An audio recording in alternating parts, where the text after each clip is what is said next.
Before Jackie Chan became a household name, before Hollywood even cared about kung fu, there was Sammo Hung, a larger-than-life performer who flipped, fought and laughed his way through every stereotype the industry threw at him. This isn't just a story about martial arts, it's about sacrifice, reinvention, and legacy. I'm Titan 007. Let's talk about the architect behind modern action cinema. Born in 1952 in British-ruled Hong Kong, Sammo wasn't handed anything. No golden connections, no cushy shortcuts. At 9 years old, his grandparents enrolled him in the China Drama Academy, a Peking Opera school run by the famously strict master Yu Jim-yuen. Days started before dawn, ended long after dark, and everything in between was pain, precision, and performance. Meals were earned, mistakes met the cane, and inside that crucible, a star was forged. Sammo didn't look like the stereotype. He was bigger than his classmates, but just as fast, just as agile, and way funnier. Even as a kid, he had that rare timing. The joke, the feint, the strike, each landing exactly where it should. Among the students, he became big brother, not just by age, but by presence. He trained alongside other future icons Jackie Chan, Yuen Bound. When the troops scattered, Sammo was the first to leap into film. Late 1960s Hong Kong cinema was a hungry machine, and Sammo jumped right into the gears. Stuntman, extra, anything that put him on set. But his real breakthrough came behind the camera. He started choreographing fights with opera-born rhythm, tempo, breath, momentum, turning brawls into storytelling. Fists weren't just thrown, they meant something. Directors noticed, studios noticed, and soon Sammo was the invisible heartbeat behind major productions. He helped shape the look and feel of a film culture that would soon dominate global action. You can see his fingerprints in the way Hong Kong cinema slices movement into beats. Impact, pause, reaction like percussion. Even when his screen time was brief, his influence was embedded in every punch. But he wasn't built to live in the shadows. In 1977, Sammo wrote, directed, and starred in Enter the Fat Dragon. On paper, a parody. In practice, a revolution. He declared that action heroes didn't have to be chiseled marble statues. They could be funny, flawed, surprising. They could look like Sammo Hung. The movie landed with a thud that shook the room, opening the floodgates for action comedy as a legitimate, bankable form. Then came the 1980s, Sammo's golden run. With his company Boho Films, he delivered a string of ultimate classics. The Prodigal, Suna Wing Chen masterclass with soul, Winners and Sinners, My Lucky Stars, Eastern Condors, films that braided slapstick, danger, and jaw-dropping choreography into something exhilarating and new. He was directing, producing, starring, and designing the hits, sometimes all on the same day. This is also when the Three Dragons' chemistry hit full stride. Sammo's grounded power, Jackie Chan's elastic comedy, Biao's aerial precision. When those three appeared together, it wasn't just another movie night, it was an event. And behind the scenes, Sammo was a mentor's mentor. He spotted talent early, backed Michelle Yeoh before the world crowned her, and trained Donnie Yen when few took him seriously. He didn't coddle, he demanded excellence. Sammo also redefined the action star. He built the template for the everyman hero, someone who could make you laugh and then flatten you with speed you didn't see coming. He wasn't the industry's ideal body type. He wasn't the youngest face on the poster. He simply made himself indispensable by telling stories with motion better than anyone. By the early 1990s, though, the weather changed. The golden era of kung fu cinema started to cool. Hollywood imports got sleeker. Audiences shifted tastes. The machine Sammo helped invent began evolving without him. Rumors floated about creative distance between him and Jackie, not tabloid fireworks, just different paths. Jackie aimed global. Sammo stayed rooted in gritty, local storytelling. A lifetime of landing on concrete also sent the bill. Knees deteriorated, stamina dipped, and when a creator pours everything into films, the market's mood swings can hit hard. Budgets tightened, a few projects missed, the pressure was real. But if there's one constant with Sammo Hung, it's this: he doesn't back down. In 1998, he did the unexpected, fronted an American network series. Martial Law put Sammo on CBS primetime as a Chinese cop navigating Los Angeles with brains, brawn, and culture clash humor. For many US viewers, it was their first taste of Sammo's charisma.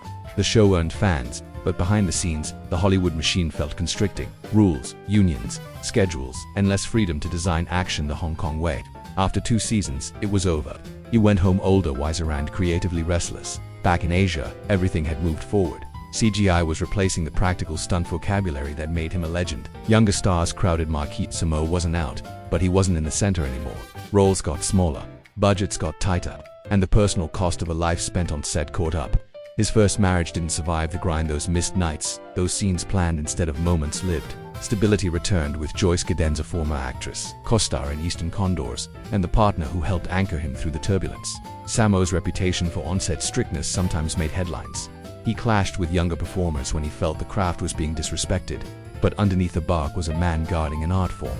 He wasn't yelling for ego, he was fighting for standards. And then came the reminder IP Man 2. As Master Hung Chunam, Sammo brought gravity, humor and movement that spoke from experience. Slower now, yes, but sharper in intent. His duel opposite Donnie Yen felt like more than a set piece.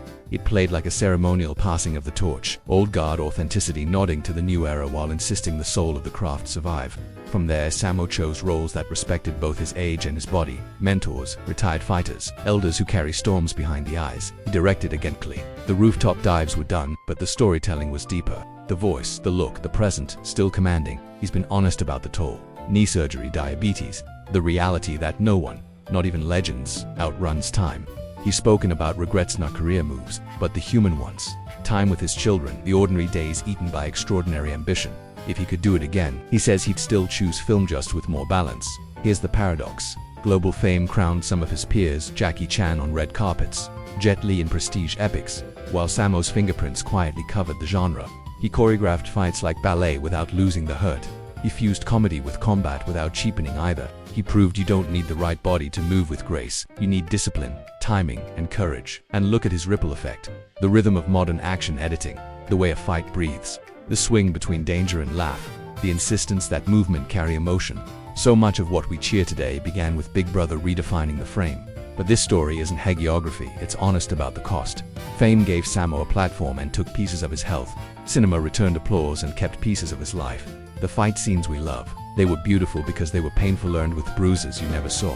Today, when Sammo appears grey-haired, more deliberate audiences still lean in, because when he raises a hand, it carries more than force. It carries history, opera, mats, and concrete floors, friendships and fallouts, mentoring and making do when the spotlight moves. He once said martial arts is control of body, mind, spirit. In that sense, he's always been a master not just of fights, but of the long game. Let's be clear about what he proved. He proved agility isn't a body type, it's a discipline. He proved a fight can tell a story, that the cut, the breath, the pause can mean as much as the punch. He proved comedy doesn't weaken action, it disarms you so the hit lands twice. He proved an action hero can look like anyone. If the heart is in the right place, did the world give him all the recognition he deserved? Maybe not. Timing, image, or the refusal to play by Hollywood's rules, take your pick. But recognition or not, his shadow is long.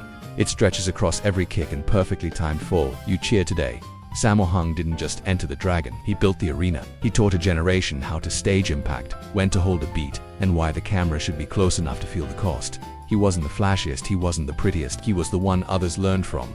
If this story moved you, do the thing. Subscribe to Titan 007, drop a like, and tell me your favorite Sammo Hung moment in the comments. The Prodigal Son's Clinic, the Three Dragons Chaos, that IP Man to duel that gave you goosebumps. And if you want more deep dives into the legends who built action cinema without the myths, share this video. It helps more than you know. Sammo's fight with time ends like everyone's, but the work keeps swinging, and that's the truest mark of a legend. When the body slows, the legacy accelerates. I'm Titan 007. Thanks for watching and respect to Big Brother.